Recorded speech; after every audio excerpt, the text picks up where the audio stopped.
ఎన్నో ప్రతిష్టాత్మక ప్రయోగాలను చేసి సక్సెస్తో ముందుకు దూసుకుపోతున్న ఇస్రో ఇప్పుడు మరో ప్రయోగానికి సిద్ధమైంది. జిఎస్ఎల్వి F-14 రాకెట్ ప్రయోగానికి శ్రీహరికోటలో కౌంట్ డౌన్ కొనసాగుతోంది.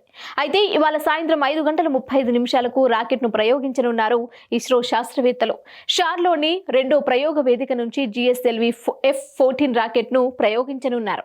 నిన్న మధ్యాహ్నం 2:05 కౌంట్ డౌన్ ప్రక్రియ ప్రారంభం కాగా అది 27:30 పాటు కొనసాగుతోంది.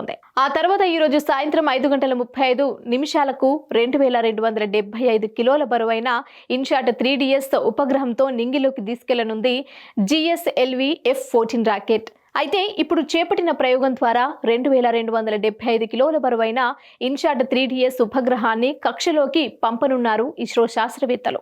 ఈ ఇన్శాట్ 3DS ఉపగ్రహాన్ని భూమికి 36,000 కిలోమీటర్ల ఎత్తులోని భూస్థిర కక్షలో ప్రవేశపెట్టేలా ఇస్రో శాస్త్రవేత్తలు ఈ ప్రయోగాన్ని డిజైన్ చేశారు. వాతావరణం, భూమి, సముద్ర ఉపరితలాలను పర్యవేక్షించనున్నారు.